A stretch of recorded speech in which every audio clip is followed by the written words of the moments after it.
Selamat malam pemirsa. Expose data dari Badan Nasional Penanggulangan Terorisme sangat mengejutkan ketika Kepala BNPT Komjen Boy Rafli Amar di depan Komisi 3 DPR saat rapat kerja mengemukakan ada 198 pesantren di tanah air yang terafiliasi, yang berhubungan dengan kegiatan terorisme. Bahkan dari 198 ini ada 119 yang sangat mengkhawatirkan ini terafiliasi dengan Jemaah Ansarud Daulah yang merupakan simpatisan ISIS. Tapi ini menuai pro dan kontra. Ini berdasar atau hanya fitnah keji belaka? Nah, itu dia yang menjadi pro kontra dan juga dipertanyakan oleh banyak pihak. Tidak hanya itu saja, kemudian kan ini akan menjurus kepada kepolisian akan memetakan begitu ya, sejumlah masjid juga yang nantinya teridentifikasi atau dugaannya terafiliasi dengan sejumlah jaringan teroris. Tapi hal ini justru banyak pertanyaan, tidak masuk akal karena ada lebih dari 800.000 masjid di Indonesia. Bagaimana implementasinya? Ini jadi kemana-mana juga arahnya begitu. Nanti kita akan bahas mengenai hal ini bersama dengan sejumlah narasumber kami untuk menjawab kegelisahan Anda semua. Tapi sebelumnya seperti biasa kita hadirkan terlebih dahulu beberapa informasi pemirsa. Ini kemarin ada juga yang sempat viral, Andro, kecelakaan bus begitu ya di wilayah Padang, Sumatera. Kalau kita lihat kondisinya luar biasa hancur. Bagian atapnya ini kemudian hancur dikarenakan menabrak flyover. Dan kalau diketahui memang ketinggian busnya ini melebihi batas. Ini merupakan bis Cipirok Nauli yang mengalami kecelakaan di daerah Padang Panjang pada 30 Januari lalu. Anda lihat atapnya sudah terpisah dengan bodi bus dan dikabarkan ada 17 orang yang mengalami luka. 16 saat ini sudah bisa beraktivitas, namun ada 1 orang yang masih menjalani perawatan di RSUD Padang Panjang. Luar biasa ini kecelakaannya cukup mencekam karena bagian atap bis itu sudah lepas karena menabrak flyover di Padang Panjang.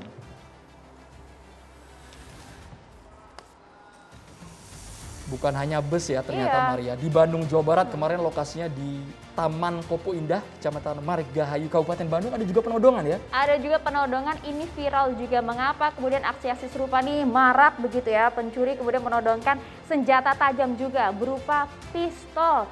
Beruntung sebenarnya hal ini kemudian bisa viral, terusut juga karena apa? Terpantau CCTV. Kita perlu waspada pemirsa hal semacam ini, modus-modus yang kemudian tidak hanya penodongan semacam ini saja, tapi juga banyak modus-modus kejahatan kriminal lainnya yang juga saat ini sedang terjadi kan. Ada yang kemudian beberapa penodongan juga serupa terjadi di sejumlah wilayah. Kalau ini kan terjadi kemarin sekitar 25 Januari. Kadang kalau sudah kepepet, biasanya pencuri juga bisa mengeluarkan hal yang di luar nalar. Jadi ingat kejadian di Tangerang, Banten beberapa tahun lalu ketika pencuri dengan membawa senjata api kemudian menembak penghuni rumah. Hal-hal seperti ini harus kita antisipasi paling tidak. Ini siang bolong loh, bayangin siang bolong mereka nekat beraksi ya Maria ya. Nah ini yang menjadi bahasan kami malam hari ini. Kita akan lihat sebenarnya pada tanggal 25 Januari lalu ketika BNPT Badan Nasional Penanggulangan Terorisme mengadakan rapat kerja dengan Komisi 3. Cukup kontroversial ini pernyataan dari Pak Boy ya. Banyak juga mempertanyakan apa maksudnya begitu, kemudian mengungkapkan ada paling tidak 198 pesantren yang terafiliasi dengan jaringan teroris. Ini kemudian disampaikan dalam rapat kerja dengan Komisi 3 yang dipimpin oleh Wakil Ketua Komisi 3. Ya, ini kemudian juga dipertanyakan juga oleh DPR begitu ya, apa maksud ya, dan juga sejumlah tokoh juga mempertanyakan hal ini sebenarnya. Tadi penjelasannya masih potongan loh Maria. Malam hari ini pemirsa kami hadirkan langsung Komjen Pol Boy Rafli Amar. Tadi hanya sekilas, nanti lengkap kita coba konfirmasi langsung. Nah ini di tempat yang terpisah juga ada pernyataan yang cukup mencengangkan dari Direktur Keamanan Negara Badan Intelijen.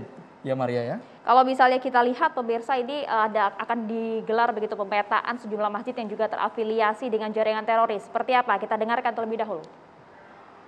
Pengaruh komunitas atau kalangan terdekat lingkungan tempat tinggal seperti keluarga, lingkungan kerja, sekolah, organisasi, aktivitas keagamaan, hobi dan lain sebagainya.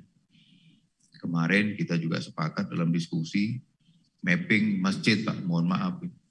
Jadi masjid ini juga sekarang warnanya juga macam-macam nih. Ada yang hijau, ada yang kemudian ada yang... Baru saja penjelasan dari Brigjen Pol Umar Effendi soal mapping, pemetaan masjid-masjid di Indonesia. Nah ini dia, tidak hanya pernyataan tadi saja, tapi pernyataan BNPT kan juga kemudian menjadi pro dan kontra di masyarakat. Banyak yang mempertanyakan, banyak juga minta kejelasannya. Ada juga sejumlah tokoh yang kemudian memberikan statement. Responnya mengenai hal ini. Nah kita dengarkan ini, paling tidak ada beberapa statement dari sejumlah tokoh.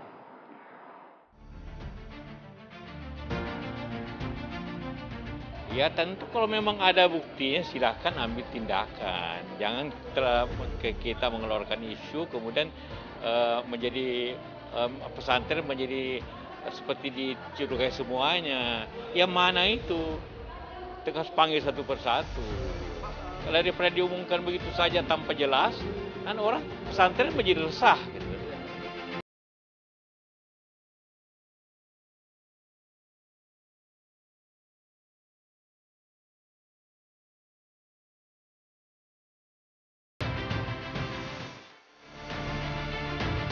Pernyataan dari BNPT ini terus terang ya membuat gaduh, yang membuat resah masyarakat ya. Saya sudah mendapat semacam publikasi ya, daftar nama-nama pesantren ya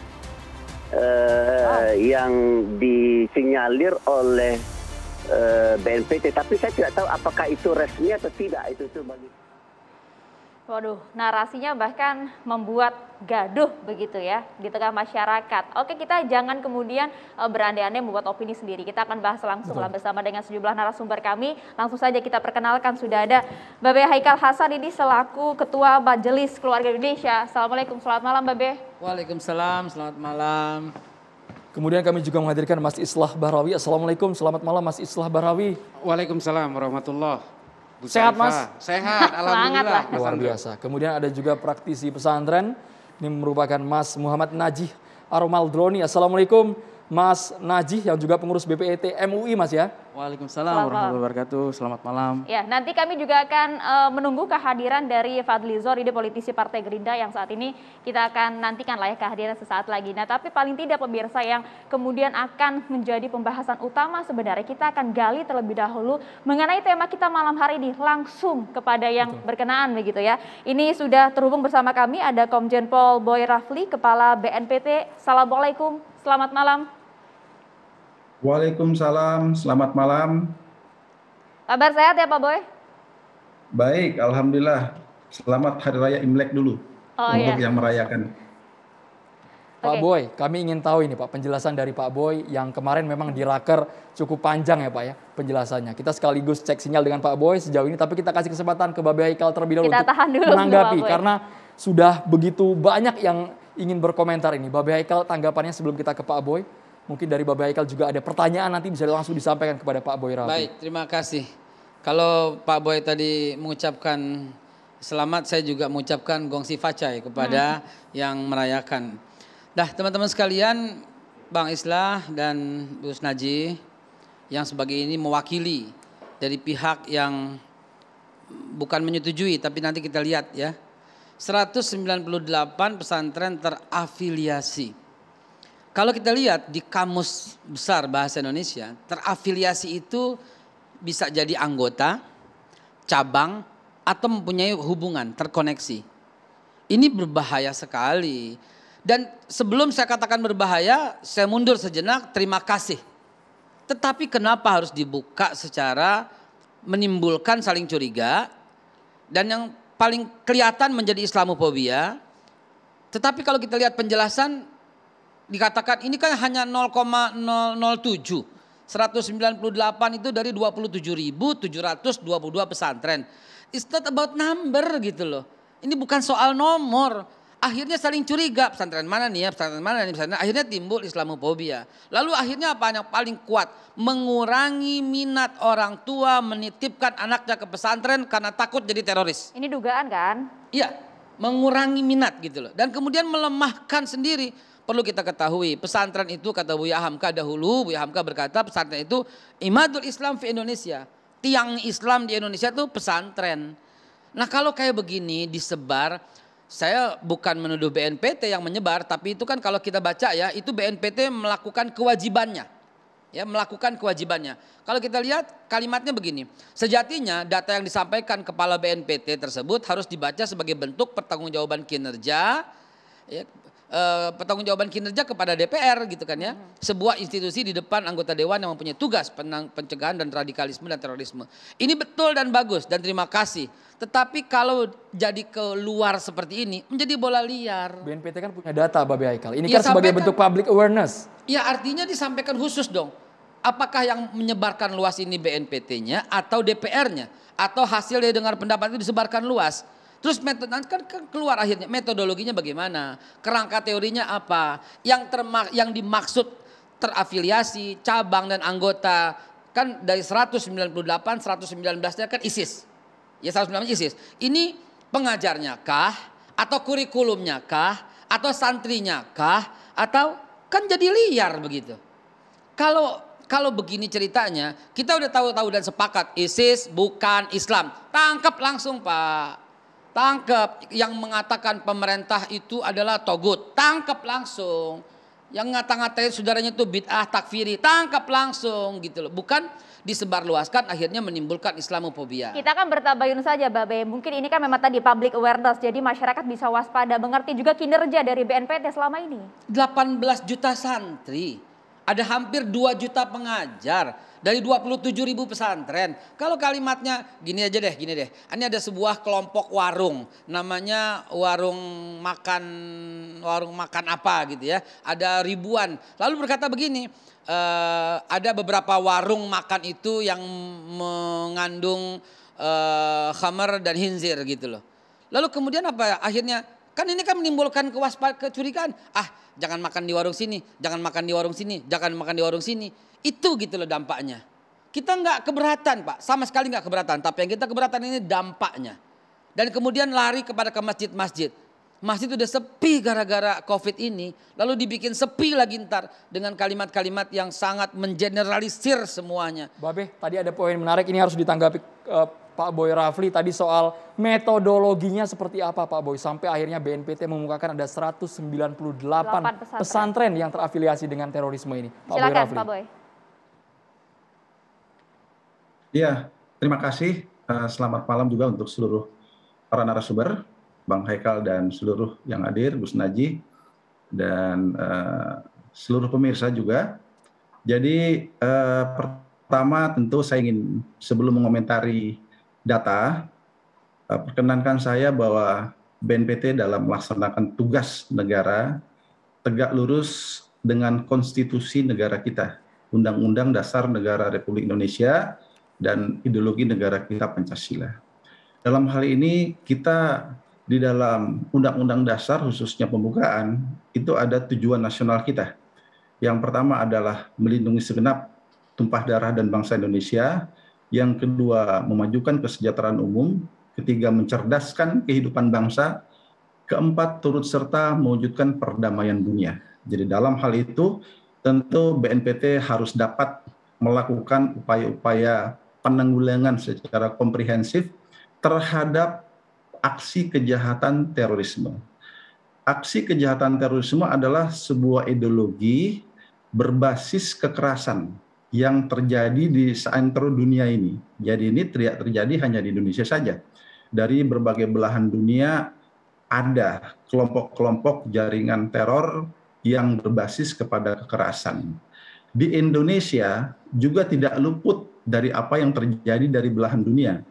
Dan kita menarik ke belakang saja dari tahun 2000-an, khususnya 2002 sampai dengan hari ini tahun 2022, hampir 20 tahun, BNPT menghimpun data-data yang memang terkait lembaga pendidikan, berbagai lembaga pendidikan, termasuk juga di kalangan pondok pesantren. Apa yang kita sampaikan di depan Komisi 3 DPR RI itu adalah sebuah fakta hasil dari proses penyelidikan dan penyidikan bukan oleh aparat penegak hukum kita. Hampir 20 tahun dihimpun dan ternyata ada korelasi di antara para pelaku ini dengan mereka-mereka yang pernah mengikuti pendidikan di pondok pesantren. Nah, oleh karena itu data yang terhimpun selama 20 tahun ini terdapatlah 198 itu. Jadi kalau tadi ditanya metodenya seperti apa, ini adalah dari hasil proses penegakan hukum melalui penyelidikan dan penyidikan yang dilakukan. Jadi ini terkait dengan berbagai kelompok kejahatan atau pelaku teror yang ada di Indonesia sejak tahun 2002. Jadi saya katakan ini adalah hasil pengumpulan data dari tahun 2002. Nah, dalam hal ini kita tidak bermaksud membuat gaduh, kita tidak bermaksud menimbulkan Islamophobia. Kita bangga sebagai bangsa Indonesia memiliki ulama-ulama besar dan juga membina para pesantren dengan prinsip hubul waton minal iman. Jadi cinta kepada negara itu adalah sebagian daripada iman. Ini adalah merupakan warisan dari leluhur kita, para pendiri pesantren yang ada di Indonesia, dan hari ini itu adalah menjadi hal yang mayoritas. Yang 198 ini berbeda dengan prinsip yang saya katakan tadi. Tidak mengenal prinsip hubul waton minal iman, yang justru malah membenci kepada negaranya sendiri. Melakukan aksi kekerasan terhadap warga negaranya sendiri. Mengatakan negaranya adalah negara togut, negara kafir. Jadi mereka-mereka yang 198 ini adalah yang pernah berurusan dengan hukum terorisme di Indonesia yang telah ada sejak tahun 2002. Diawali dengan Perpu nomor 1 tahun 2002, Undang-Undang 15 tahun 2003, kemudian Undang-Undang 5 tahun 2018. Maaf Pak Boy. Dan kemudian, ya Pak Boy, jadi makna terafiliasi ini bagaimana? Karena kemudian kan kalau publik mencernanya secara mentah-mentah begitu kan, ini nampaknya hingga saat ini memang mereka tergolong masuk dalam jaringan teroris. Ya, tentu kita tidak ingin menggeneralisir ya pondok pesantren yang jumlahnya hampir 29.000 itu. Pak Boy mau nanya boleh? Kan iya. Mau bertanya begini Pak Boy, kan 198 ini apakah pengajarnya semua, apakah santrinya, atau kurikulumnya begitu? Kita sama-sama dalam hal ini Pak Boy, kita betul-betul, apalagi saya mengartikan BNPT itu B-nya Bhinneka Tunggal Ika, N-nya itu NKRI harga mati, P-nya itu Pancasila, dan T-nya itu Tauhid yang Ahlussunnah wal Jamaah, yang hubul waton minal iman. Cuman kalau 198 di generasi seperti ini, akhirnya kita bingung, ini kurikulumnya kah, pengajarnya kah, kurikulumnya kah? Mungkin BNPT bisa bekerja sama dengan Densus untuk segera tangkap aja yang udah terafiliasi, yang ngata-ngatain Pancasila, yang ngata-ngatain NKRI, yang ngata-ngatain Bhinneka Tunggal Ika, langsung aja tangkap sehingga tidak tergeneral gitu loh. Sebentar Pak Haikal, saya belum selesai. Iya, silakan. Jadi ini adalah mereka-mereka yang sudah berurusan dengan hukum, jadi sudah ada yang ditangkap. Dan bahkan dari 11 yang disebutkan itu sudah menjadi mitra deradikalisasi BNPT. Jadi mereka sudah ada yang tentunya menjadi mitra kita. Jadi bukan lagi yang harus ditangkap. Jadi cuman ini adalah merupakan database ya yang ada pada kita, yang kemudian memang di dalam penyampaian kami di Komisi 3 itu saya tidak menyebutkan nama-nama pondok ya. Dan saya ingin sampaikan bahwa nama pondok ini keluar ketika besoknya ada rapat koordinasi di Kementerian Agama, itu berkaitan dengan pencegahan pendanaan terorisme. Jadi di situ adalah pembahasan dan kemudian memang perwakilan BNPT menyampaikan nama-nama pondok ini. Jadi dapat saya sampaikan keterpaparannya berbeda-beda. Jadi mohon maaf saya asumsikan sebagai virus COVID-19 ya. Jadi kalau kita swab, kemudian kalau kita positif, itu city value-nya ada yang 35, 33, ada yang 11. Jadi keterpaparannya berbeda-beda. Dan di antara pondok yang disebutkan ini, itu ada yang santrinya berasal dari pondok itu, ada santrinya yang bergaul dengan sama-sama jaringan terorisme, kemudian terbawa-bawa, kemudian ada juga yang berkaitan dengan tenaga didiknya sendiri. Artinya bukan pendidikan di pondok pesantren ya kan Pak Boy?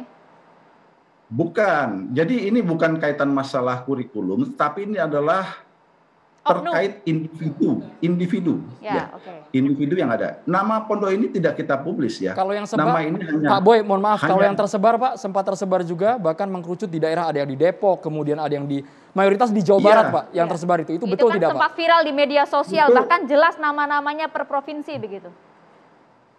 Ya itu adalah dalam rapat ya, dalam rapat koordinasi itu terpampang, itu adalah rapat tertutup sebenarnya, tetapi ini sampai di luar. Dan apabila nama-nama ini ada yang perlu dikonfirmasi kepada kami, datang saja ke kantor kami, kita berbicara, kita bahas, kita tunggu. Jadi kita bukan untuk membuat gaduh ya, jadi kita ingin mengingatkan kepada semua pihak bahwa ideologi terorisme ini sudah masuk ke berbagai sektor ya di negara kita. Pak Boy, mohon apakah maaf. di lingkungan. Dari nama-nama tadi file pondok pesantren yang sudah bocor di media sosial, Pak Boy. Banyak juga pihak yang mempertanyakan kenapa BNPT tidak memanggil pimpinan pondok-pondok pesantren itu sebelum ekspos data, Pak. Kalau memang itu benar tadi Pak Boy katakan. Bukan, ini pondok yang sudah berurusan dengan hukum, ya. Jadi sudah ada proses deradikalisasi. Kalau deradikalisasi tadi malah justru menjadi sahabat kita, sahabatnya BNPT. Tetapi ada sejarah. Saya katakan ini adalah dihimpun dari 20 tahun perjalanan penanggulangan terorisme yang ada di Indonesia. Dan BNPT bersama tentunya dengan aparat penegak hukum yang ada. Ya, jadi bukan kita menyimpulkan sendiri. Ini adalah menghimpun dari proses penyelidikan dan penyidikan yang dilaksanakan oleh aparat penegak hukum. Jadi kira-kira gambarannya seperti itu ya. Nah kalau begini kan jadi lebih jelas, tapi paling tidak Pak Boy menanggapi pertanyaan publik ya. Jadi sebenarnya nama-nama tadi yang sempat bocor di media sosial itu benar atau tidak adanya? Izin klarifikasi dari Kepala BNPT, silahkan. Ya, yang beredar itu saya harus lihat dulu ya, apakah ada nama-nama yang sengaja dibuat atau itu memang bersumber dari resmi kita. Tetapi kita tidak pernah menyampaikan resmi kepada publik ya. Jadi ini harus diingat. Bisa saja ada pihak-pihak tertentu kemudian menyebarkan hal-hal yang tentunya tidak dimaksud oleh daftar yang kita maksud itu. Jadi oleh karena itu sekali lagi kita tidak bermaksud membuat gaduh, justru kita perlu meningkatkan kewaspadaan bahwa ideologi terorisme ini juga termasuk menggunakan narasi agama. Ini kita perlu waspada, karena kalau tidak bijak, tidak matang melihatnya, akhirnya kita setuju dengan tindakan kekerasan yang ditawarkan. Karena akhirnya itulah justru malah bertentangan dengan nilai-nilai agama. Bahwa ideologi terorisme itu memang adalah dia mengesahkan, menghalalkan kekerasan dalam pencapaian tujuan yang tentunya berbeda dengan agama yang mengembangkan semangat untuk cinta kasih, semangat untuk kedamaian, semangat untuk meningkatkan ketakwaan kita kepada Tuhan yang Maha Kuasa, semangat untuk menjaga ukhuwah di antara umat yang ada walaupun berbeda agama. Tetapi tidak dengan ideologi terorisme ini. Dia mengembangkan semangat eksklusivisme dan kemudian menjadikan orang-orang yang tidak tergabung dalam kelompoknya menjadi lawan yang harus diperangi. Itulah buntutnya adalah kekerasan-kekerasan yang kita tahu selama ini telah melahirkan narapidana yang jumlahnya sudah lebih dari 2.000 orang berkaitan dengan hukum terorisme. Kita belum berbicara yang terkena propaganda yang berangkat ke Irak dan Syria ya. Kita belum bicara loh. Nah kita itu dia Pak Boy. Kita tahan dulu ya Pak Boy, kita simpan dulu informasi itu untuk kita nanti paparkan. Usai jeda berikut, tetaplah bersama kami di Catatan Demokrasi.